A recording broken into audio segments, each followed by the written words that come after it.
William Wilson by Edgar Allan Poe. What say of it? What say of conscience grim, that spectre in my path? Chamberlain's Fair Anita.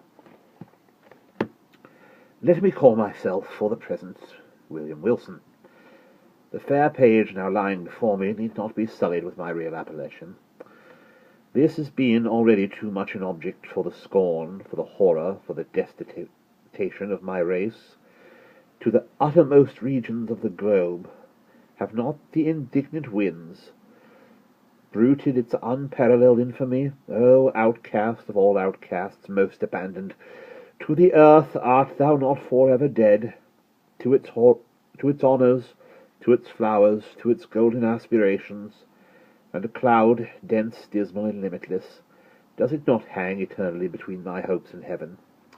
I would not, if I could, here or today, embody a record of my latter years of unspeakable misery and unpardonable crime. This epoch, these later years, took unto themselves a sudden elevation in turpitude, whose origin alone is my present purpose to assign. Men usually grow base by degree. For me, in an instant, all virtue dropped bodily as a mantle from comparatively trivial wickedness. I passed, with the stride of a giant, into more than the enormities of an Elagabalus.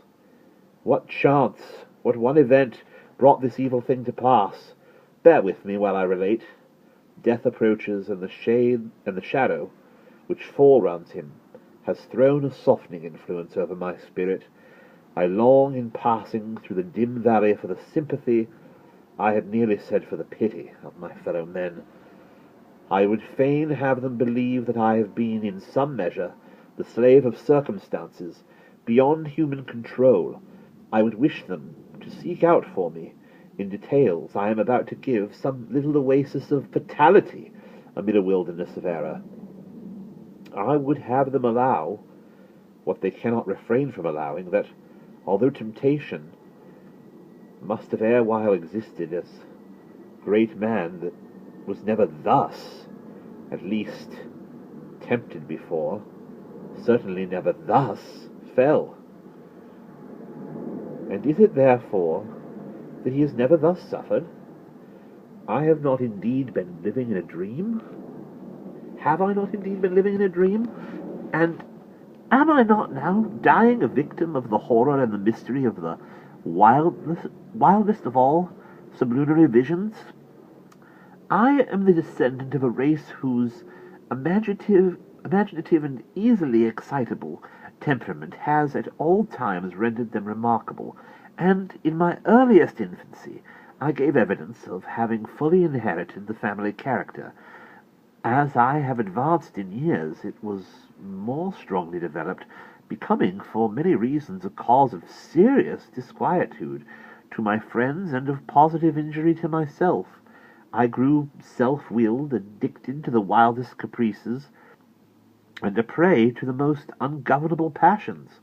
Weak-minded and beset with constitutional infirmities akin to my own, my parents could do but little to check the evil propensities which distinguished me. Some feeble and ill-directed efforts resulted in complete failure on their part, and, of course, in total triumph on mine. Thenceforward my voice was a household law, and at an age when few children have abandoned their leading strings, I was left to the guidance of my own will, and became, in all but name, the master of my own actions.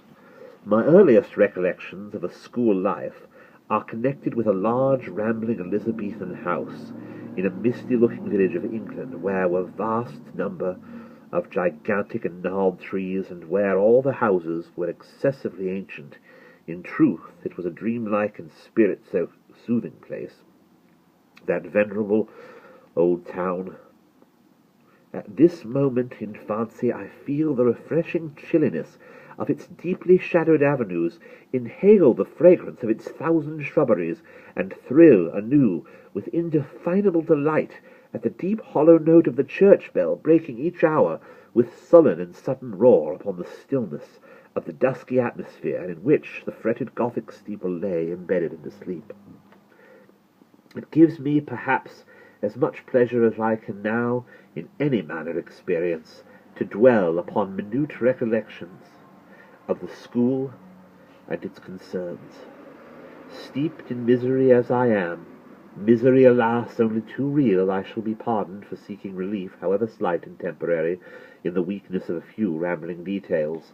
These, moreover, utterly trivial and even ridiculous in themselves, assume, to my fancy, adventitious importance, as connected with a period and locality when and where I recognize the first ambiguous motions of the destiny which afterwards so fully overshadowed me. Let me then remember. The house, I have said, was old and irregular. The grounds were extensive, and a high and solid brick wall, topped with a bed of mortar and broken glass, encompassed the whole. This prison-like rampart formed the limit of our domain.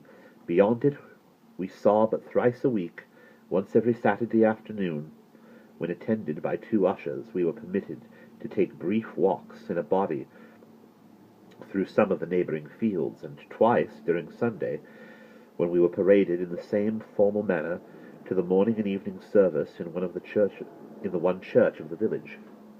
Of this church the principal of our school was pastor.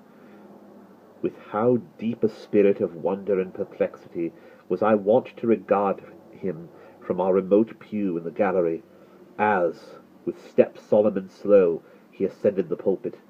This reverend man, with countenance so demurely benign, with robes so glossy and so clerically flowing, with wigs so minutely powdered, so rigid and so vast, could this be he who, of late, with sour visage and in snuffy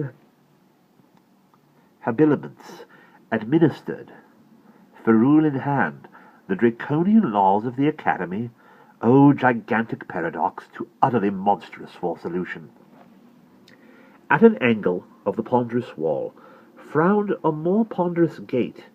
It was riveted and studded with iron bolts, and surmounted with jagged iron spikes. What impressions of deep awe did it inspire! It was never opened, save for 3 periodical egressions and ingressions already mentioned. Then, in every creak of its mighty hinges, we found a plenitude of mystery, a world of matter for solemn remark, or for more solemn meditations. The extensive enclosure was irregular in form, having many capacious recesses.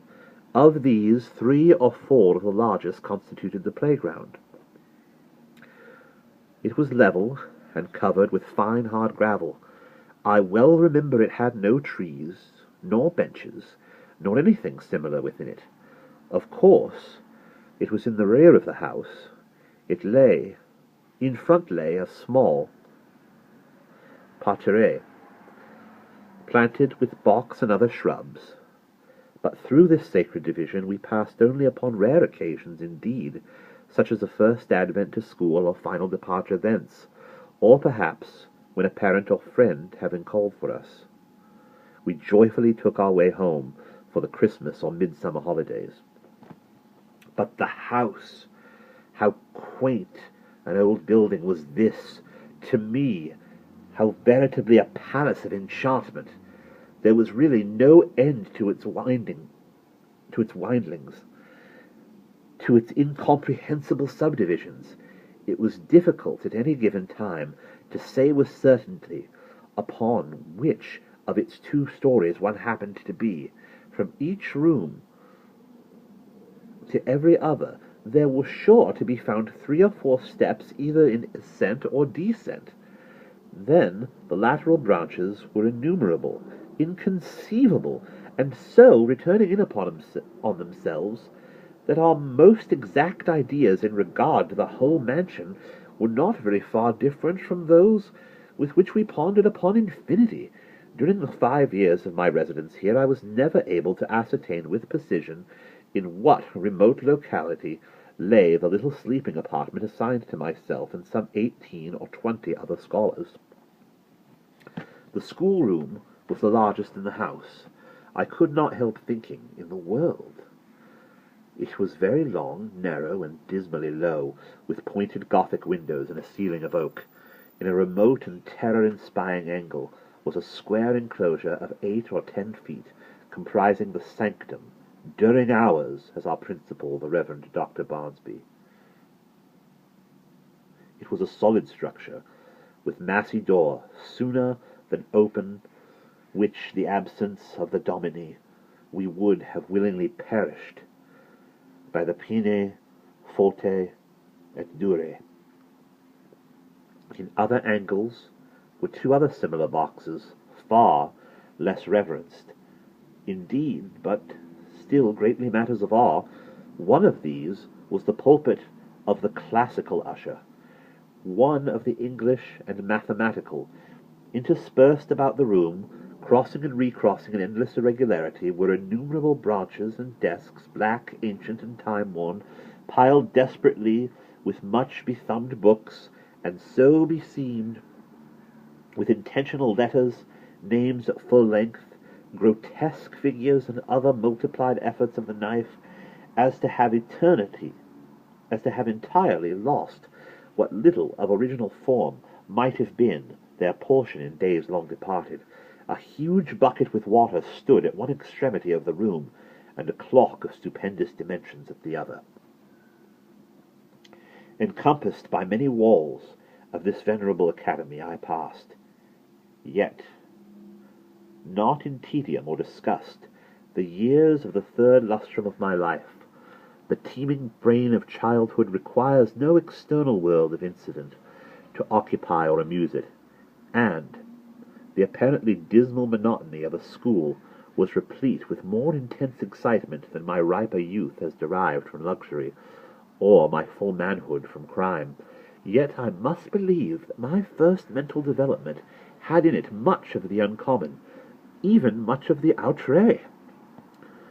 Upon mankind at large, the events of very early existence rarely leave, in mature age, any definite impression.